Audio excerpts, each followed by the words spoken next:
Mr. E.H. Nebraska. We salute you, Mr. E.H. Nebraska. Those old Bud Light commercials. Every time, it gets me every time. Mr. E.H. Nebraska. Okay. Yeah. Come on. Anyway. You're not funny. So we actually just recently, a couple weeks ago, did an E.H. Nebraska video. A couple weeks ago, we did it. And then the weather was so nice. We We decided just to come stayed sit here in the for exact 14 same days. Spots, same positions. Yep. Yep. We got us a little hammock back there. It's the best. So, but the first question we did from E.H. Nebraska was from the last round of questions from Patreon. So this is from the new round of questions. See, quest only works in the singular. It does not work in the plural. Right. So, but the quest is, and people are like, what that? That's from the Jocko podcast for anybody who's unsure. E.H. Nebraska. Do you have any advice for those that are currently renting their house/apartment and just can't add storage space for preps? Well, as a matter of fact, I do. Watch a different channel. The end. No, I'm just kidding. No, I have real advice. Okay. So I have real advice. Do you? Yes. No. I do. Is that why you're here? It is. Oh, okay. Yes. Cool. I thought it was just because you liked me. No. Because I'm the space lady. Yeah, you are from I space. have little antennae. You are from space. No, but I know how to make good use of space. Send it. So, people that are renting, like, they may not be able to financially afford, like, a storage shed or, something like that to put preps into. But I can guarantee there's a ton of unused space within their living space. You've got under your couch. Right. You've got under your bed. Yep. You open your kitchen cabinets, and I highly doubt that they are just completely, like, packed full. I'm sure you have extra space in there. You've got the never used cabinet on top of the refrigerator. Right. Under sink. Storage in your bathrooms, Under in your your linen stairs. cabinets, under your stairs, your attic space, which if you're in a house that would work, maybe not in a apartment. Your garage. Your garage. Can you tell that we've been prepping for a little while? Yeah. And we rented a house? Yeah, we did. Yeah. It was real. And most of the time it was a hall closet Yep. that got converted. And so, but you've got space. I mean, under your dresser, Yep. in your underwear drawer, like Master closet, Yeah, I mean there is space that if you're serious enough about prepping, you can fill that space with food. Food, water. I mean, whatever it is. Yep, medical. Right. Yeah, we have, it's funny because things just kind of like, you almost develop a rhythm with it.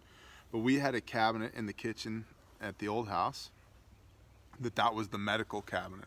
Had first aid kits in it, and then we had more backup first aid kits elsewhere. But that closet had all the things in it, or that cabinet rather had all the things in it. Everything from I scraped my knee playing outside to, oh no, the Russians showed up and shot the house full of 5.45 by 39 rounds, and everybody's got gunshot wounds. Like it had all of it. So, and then now here we have another closet that like. Well, now we have a closet. Yeah, now we have a closet for that. That's the medical closet. In addition to, the trauma kits in the vehicles and the IFAKs and the blowouts on all the different pieces of kit and in the bags and all that stuff. So, But you can make space. I mean, that's Yeah. Because I think that's his question. Like, Where do we put this crap? where do we put it? Well, we have one patron here whose bed right now, and I love this. His bed is made out of 2 rows of, or stacked 2 high of buckets of food. Mm-hmm. And he's got like a queen size mattress on top of it. And then on 2 sides, like the one side of the bed and the front, he's got an extra layer of buckets out with, I think, wood or something on it as like a step. Right. To step up onto the bed. And I don't remember how many buckets he said it was, but it's a lot. And like it's easily like a year's worth of food for a family. Right. You know, it's a lot of buckets. But yeah, I mean, but there's places you can stick stuff. Yep. Like it's and if if you're like the world's worst hoarder and you just don't have any space, then start your priorities. Let's talk about that for a minute, because you said the H word, hoarder. I am, and you can attest to this, I am very much so, other than a couple of key things in my life. If I haven't touched it in the last 6 months, I don't care about it. I'm getting rid of it. I just don't care. With the exception of my drums, like they have a huge inherent value and sentimental value, and they bring me joy and I love them. Those things, and socks. Like I have an emotional relationship with socks. All the socks. I really do. My sock drawer is literally overflowing with socks. But I mean, listen, some of it's testing and evaluation. And what socks should I buy? JB Fields. They're expensive, but they're good. I have JB Fields wool socks that I bought when I was cutting timber 20 years ago. They're still good. Wigwam, good stuff. Carhartt, good stuff. Like, yeah, I have an emotional relationship with socks and with drums, and everything else, it's on a timeline, man. If I haven't used it in the last 6 months, it's going. But I don't, to me, maybe to you, because you're my wife, and so, you know, perception is reality, but to me, I'm not keeping anything frivolous around. Like, everything serves a purpose, and I'm very practical with my stuff. Like, if it doesn't do something, I don't need it. And if I haven't used it to do that something in a short, recently, within a half a year, why do I have this thing? Why do I have this thing? And if there's a hoarder in the family,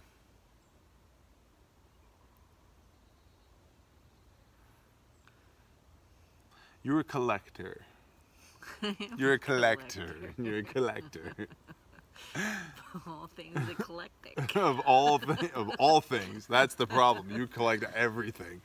I collect food and ammunition, and you're like, I've got this thing on the thing, and this lady was selling this thing on the Facebook thing, and I got to go get this thing and do that thing.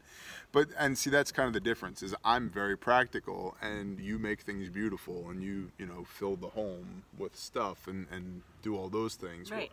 Well, and I hide all the crazy prepper stuff so that we don't look like a bunch of crazy preppers to the outside world. Although we've kind of just embraced it now. Well, yeah. It's kind of like, whatever. Judge me all you want. Like, I don't care. And but there's still like a level of like secrecy that. Oh yeah, there is. There's definitely that. Like, there's definitely OPSEC to it. Right. But I mean, think about it. How many people have been here since we moved here that don't know we're preppers? Well, no, 0? Yeah. I think it's 0. I'm pretty sure it's 0. But yes, I hoard all of the things. Yeah, you have an emotional attachment to everything, and like to make fun of my emotional attachment to socks. So let's just understand where we're at with this. So you probably have, the point to all that is there's probably room in your house that's being taken up by junk that shouldn't be there in the first place, right? And this is one of the things that I tell people, and this is straight up robbed from Gary Vaynerchuk, where people are like, I don't have money to start a business. He goes, sell all that in your house. All the stuff you're not using, get rid of it. So if you got stuff in your house that you're not using and it's taking up space, and you should free up those funds and that space for prep, sell it, get rid of it. Like, just...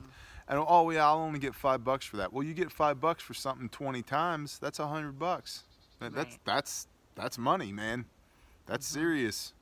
You had a $20 bill on top of that, and that's an ammo can of 5.56.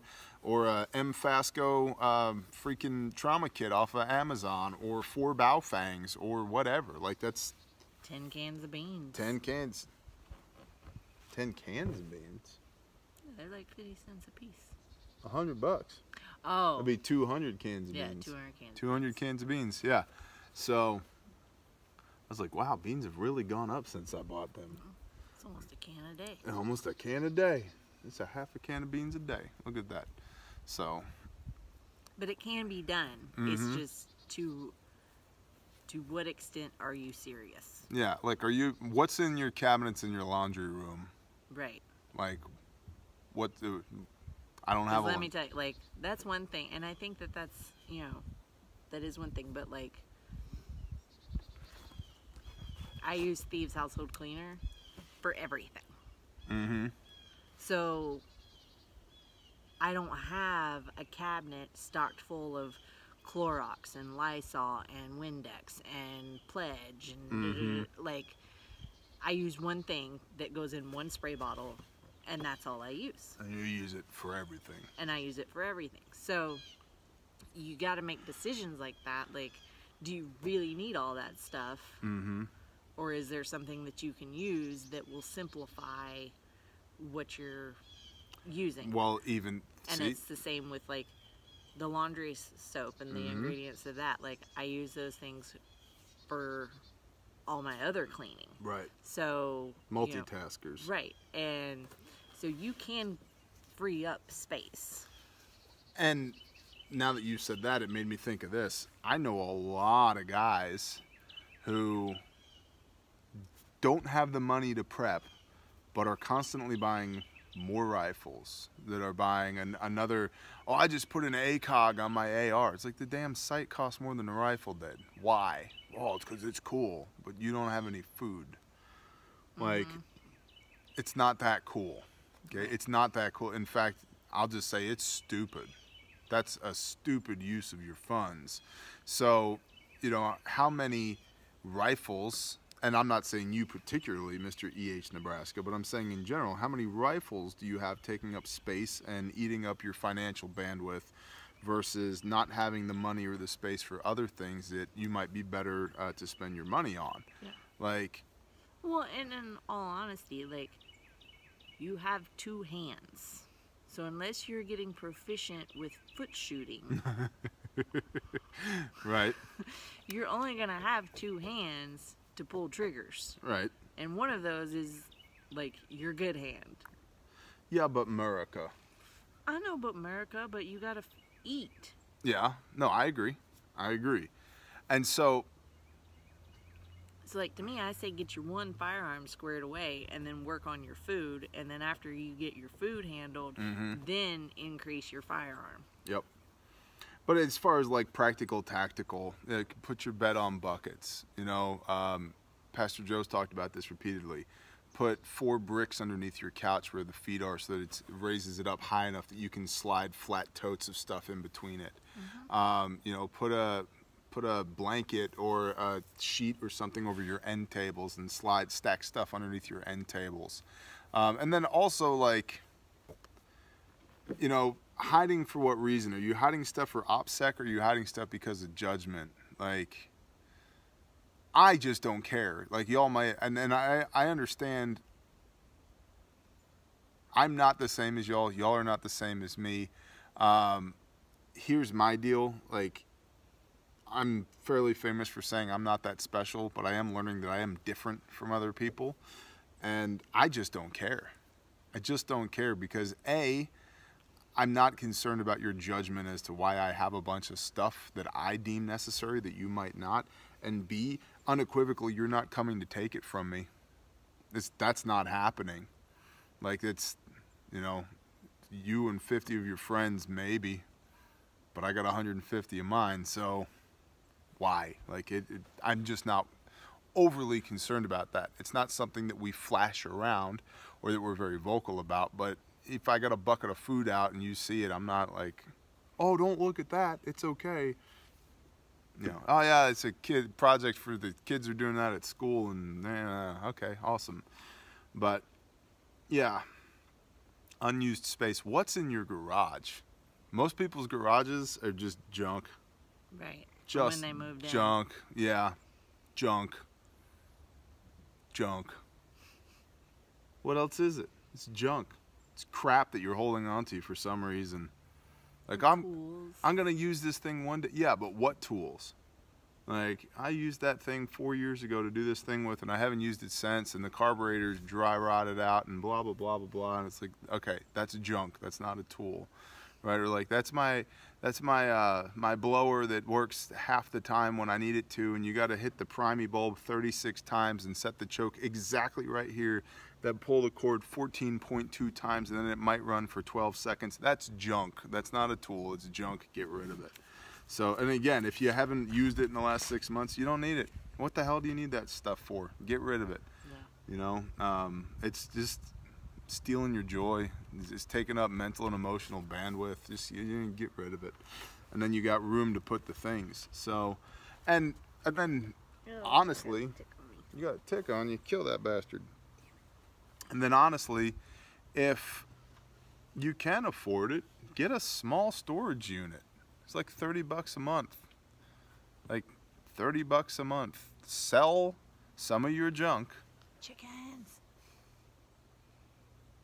No, don't sell some of your chickens. No. Sell some of your junk, and get a small storage unit and pack it to the rafters with food.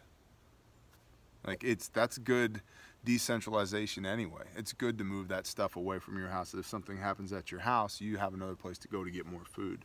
So, you know, capabilities kits is something that I think we're going to start talking more about in 2019 as well. And buddy kits, it's like having caches of stuff elsewhere is really smart. Diversification, decentralization is really, really smart. So if you can afford it, rent a room somewhere else. Just a small room. And who's in your mag? How much stuff are you storing at your friend's house? Like, that's a whole nother thing. You know, are you going to Aunt Matilda's house when the balloon goes up? So how much stuff do you have at Aunt Matilda's house? You know, is it wise for you to be storing it at your house in the first place? So, you know, advice for those that are currently renting. The last thing I'll say, storage space for preps is what we're talking about here. But as far as renting goes, I don't want to miss an opportunity to address this once again. Just because you're renting, assuming it's a house, not an apartment, but even with an apartment, grow food. Start practicing now, because container garden, raised beds, hanging plants, buckets, whatever. Like, figure it out, but start planting now. Both for the enjoyment that comes from eating food that you've grown yourself, but for the practice, the reps that you're figuring out how to do it now, that when an opportunity presents itself down the road, that you're not brand new to this. You've never done it before, that you've learned some of those mistakes already. So, you know, and depending on what you do, you could pick it up and take it with you when you go. So, yeah, cool. You got anything else? All right then. Find the time, find the space. What she said. Yeah. Love it.